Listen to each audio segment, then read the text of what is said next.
मैं अयोध्या नरेश दशरथ पुत्र एवं प्रभु श्री राम का अनुज लक्ष्मण महापंडित महाज्ञानी रावण को गुरु रूप में सादर प्रणाम करता हूं। आयुष्मान भव लक्ष्मण।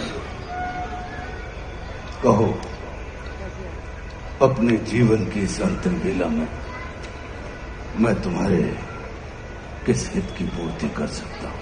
हे महामना, नीति, धर्म, राजनीति एवं समस्त वेद शास्त्रों के ज्ञाता आप अपने ज्ञान और अनुभवों की दीक्षा से लक्ष्मण के जीवन का मार्ग प्रशस्त करने की कृपा करें। मैं देख रहा हूं लक्ष्मण कि तुम एक योग्य शिष्य की पात्रता लेकर उपस्थित हुए। अस्तु, मैं अपने जीवन के कुछ अनुभव तुमसे अवश्य साझा करूंगा। हे सुमित्रा नंदन, अहंकार चाहे सत्ता का हो या सौंदर्य का, शक्ति का हो या भक्ति का, धन का हो या धर्म का, वो बड़े से बड़े विश्व विजेता को नष्ट कर देता है।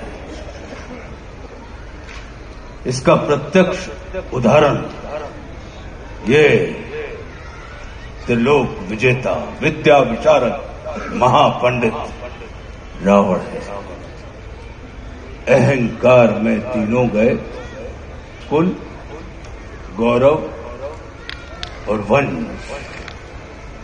ना मानो तो देख लो इस रावण का अंत। लक्ष्मण, रावण को अपने ज्ञान का अहंकार था और तुम्हारे भाई राम को अहंकार का ज्ञान था।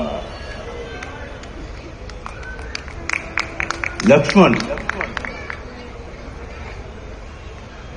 जीवन में सफल होने के लिए शत्रु दृष्टि और मित्र दृष्टि का भेद आना अनिवार्य है।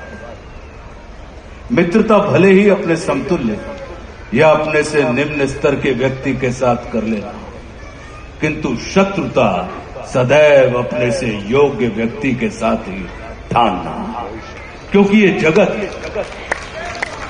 हमारे व्यक्तित्व का आकलन हमारे मित्रों को देखकर नहीं, हमारे शत्रुओं को देखकर लगाता है।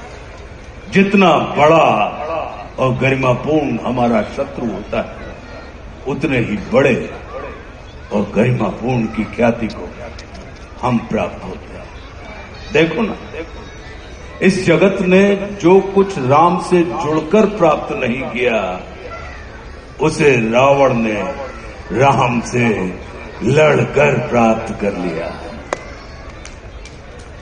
लक्ष्मण, वे हमारे शत्रु ही होते हैं जो हमारे अंदर सुप्त पड़ी हुई ऊर्जा को जागृत करने का कार्य करते हैं। हमारा शत्रु ही होता है जो हमें असुरक्षा से निकालकर सुरक्षा में जाने की प्रेरणा देता है। वो हमारा शत्रु ही होता है जो हमें अपने सीमित वृत्त से निकालकर अपने वृत्त को असीमित करने की प्रेरणा देता है। इसलिए शत्रु तिरस्कार का नहीं, नमस्कार का पात्र होता है। कभी अपने शत्रु को नमस्कार करके देखना, वो तुम्हारा परिष्कार कर देगा। लक्ष्मण, जैसे शरीर को संचालित करने वाला मस्तिष्क आकार में शरीर से बड़ा नहीं होता, गज को संचालित करने वाला अंकुश आकार में गज से बड़ा नहीं होता, वैसे ही व्यवस्था को संचालित करने वाले व्यवस्थापक को कभी भी व्यवस्था से बड़ा नहीं होना चाहिए।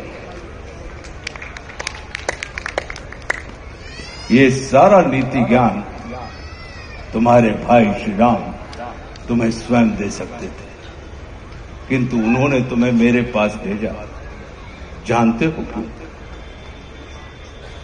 लक्ष्मण, मेरी संस्कृति असुर की है, लेकिन मैं प्रकृति से एक तपस्वी हूं, साधक।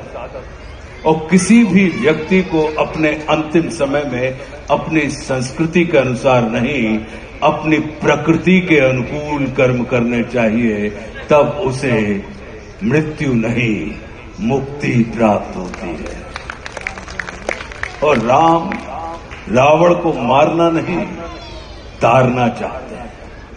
तभी तो उन्होंने मेरे अंतिम समय में मेरी प्रकृति के अनुकूल उपदेशात्मक कर्म करवाकर मेरी मुक्ति के मार्ग को प्रशस्त कर दिया।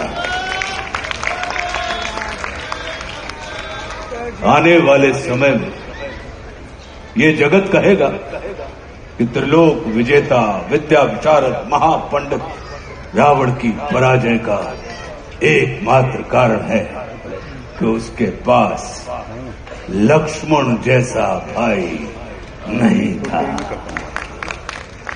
लेकिन इस जगत को ये स्मरण रखना चाहिए कि लक्ष्मण जैसा भाई प्राप्त करने के लिए व्यक्ति को रावण नहीं, स्वयं राम बनना पड़ता है।